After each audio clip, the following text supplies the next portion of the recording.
अस्सलाम वालेकुम। मैं हूं डॉक्टर आसिफ तौसीफ और आज हम इस बारे में बात करेंगे कि हम अपने बुजुर्ग शहरियों को कैसे कोरोना से बचाएं। देखा ये गया है कि जिन लोगों की उम्र 50 साल से ज़्यादा है उनको कोरोना से मुतासर होने के चांसेस ज़्यादा हैं और उन लोगों में इसकी कॉम्प्लिकेशंस या पेचीदगियां भी ज़्यादा होती हैं। और जैसे जैसे उम्र के ये नंबर बढ़ते हैं पेचीदगियां और इसके चांसेस बढ़ जाते हैं।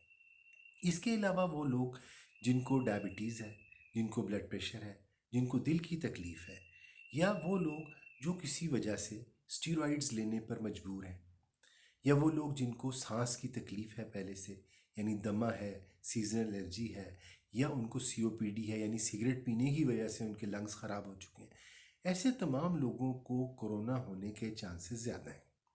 ऐसे तमाम लोगों को चाहिए कि वो इसकी जो वैक्सीन होती है फ्लू की, फ्लूरिक्स के नाम से आती है, वो हर साल सर्दियों के शुरू में लगवा लिया करें।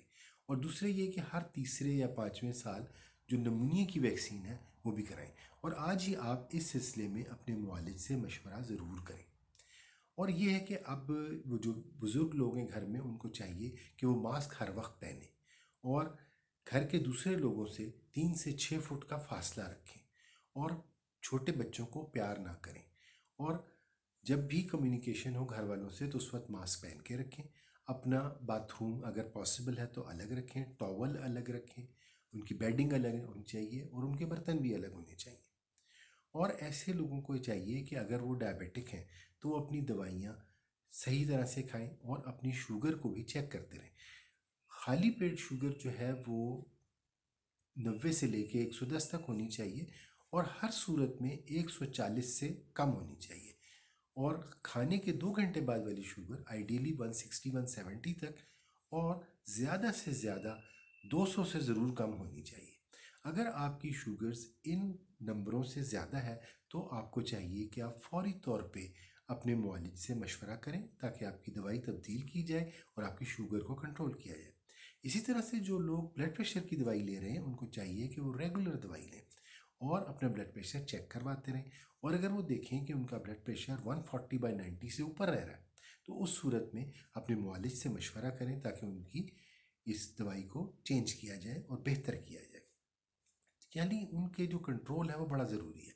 इसी तरह से वो लोग जिनको सांस की तकलीफ़ है या जिनको सिगरेट पीने की वजह से लंग्स ख़राब हो गए, एक तो उनको सिगरेट नहीं पीनी चाहिए और अगर नहीं छोड़ सकते तो कम से कम उसको कम कर देनी चाहिए।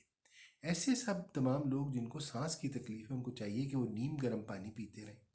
और दूसरे ये कि रात को सोने से पहले एक दफ़ा भाप ज़रूर लें और रात सोने से पहले और सुबह नाश्ते के बाद ब्रश ज़रूर करें। इससे उनकी सांस की तकलीफ में कमी हो सकती है। इसी तरह से वो लोग हैं जो कि इन्हेलर ले रहे होते हैं तो उनको चाहिए कि अपने इन्हेलर जो है वो उसी तरह से लेते रहें। और दूसरे ये कि इन्हेलर में दो तरह के इन्हेलर होते हैं। एक तो इन्हेलर होते हैं जो कि ऐसे नीले रंग के होते हैं और एक होते हैं जो मुख्तलिफ रंगों में आते हैं।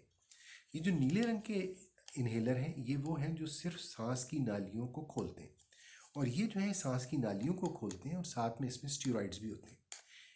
इस बीमारी के दौरान अगर आपकी सांस की तकलीफ नीले वाले इन्हेलर से ठीक रह सकती है तो सिर्फ नीले वाला इन्हेलर ही इस्तेमाल करें, स्टीरॉयड वाले इन्हेलर को अवॉइड करें।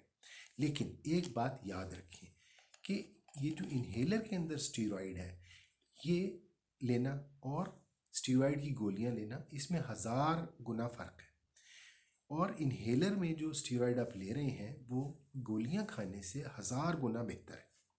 हमारे सादा लोग ये समझते हैं कि इन्हेलर जो है ये सांस की आखिरी दवाई है और इसके बाद कोई दवाई नहीं है और अगर आप ये ले लेंगे तो आप इसके आदी हो जाएंगे। ऐसी बात बिल्कुल नहीं है।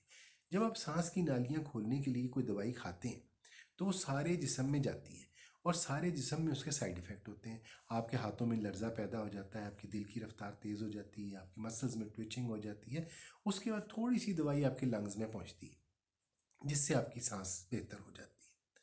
लेकिन जब आप इन्हेलर के ज़रिए लेते हैं तो वही उस दवाई का 1000वां हिस्सा आपके सांस के ज़रिए आपके डायरेक्ट आपके लंग्स में पहुंचता है, फौरी असर करता है और उसके साइड इफ़ेक्ट्स भी नहीं होते या बहुत कम होते हैं। तो लिहाजा आप इस बात को अच्छी तरह से समझें कि इन्हेलर जो है ये सांस की पहली दवाई है और जब मरीज़ खाली ठीक हो जाता है तो हम उसके बाद सबसे आखिर में इन्हेलर को बंद करते हैं, और अगर ज़रूरी हो तो हम इन्हेलर को सारी उम्र भी जारी रखते हैं, और उसको जब बिल्कुल ठीक होता है तब भी उसको थोड़ा सा इन्हेलर देते रहते हैं ताकि उसको दोबारा ये तकलीफ़ ना हो। और इन्हेलर को लेने का तरीका जो है ना, वो बड़ा ज़रूरी है कि आपको आता हो। अगर आपको इन्हेलर लेने का तरीका सही आता है तो इन्हेलर आपके लिए बिल्कुल जादू का काम करेगा और आपको बहुत जल्दी आराम आ जाएगा। मैं आपको तरीका बताता हूँ कि आपने इन्हेलर कैसे लेना है। पहली बात तो ये है कि इन्हेलर लेने के लिए आपने अपनी कमर सीधी रखनी है, गर्दन सीधी रखनी है, और आपने किनारे पे बैठना है, या सोफ़े के किनारे पे, या चेयर के किनारे पे, या बेड के किनारे पे। और ये आपने इसको पहले हिलाना है। हिलाते हुए सांस आपने बाहर निकालना है, फूंक मारनी है लंबी, जितनी आप सांस निकाल सकते हैं वो बाहर निकाल दें। उसके बाद आपने ये इन्हेलर हिलाने के बाद मुंह में लगाना और मुंह में पकड़ लेना है इसको, और पकड़ने के बाद इसको आप जब दबाएंगे, छुस करके दवाई आपके मुंह में आएगी। उसके बाद अपने मुंह बंद नहीं कर लेना। सबसे जो बड़ी गलती लोग करते हैं कि मुंह बंद कर लेते हैं। आपने इन्हेलर को हटाना है और मुंह से सांस लेना। दवाई आपके मुंह में है, जब आप गहरा सांस लेंगे तो वो दवाई आपके सीने में जाएगी, और आपने गहरा सांस लेके दवाई को सीने में ले जाना है, और उसके बाद आपने सांस को रोक लेना है ताकि दवाई ज़्यादा से ज़्यादा आपके फेफड़ों में जज्ब हो सके।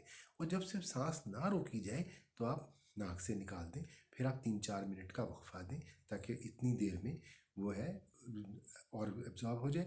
उसके बाद आप फिर एक सांस फूंक मारें, सारी सांस बाहर निकालें और दूसरा पफ लें।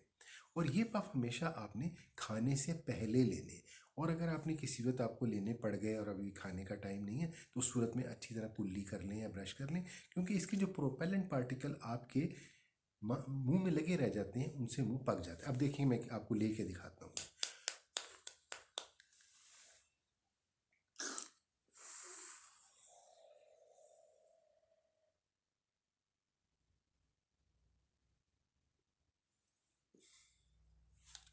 तो ये तरीका था इसको लेने का।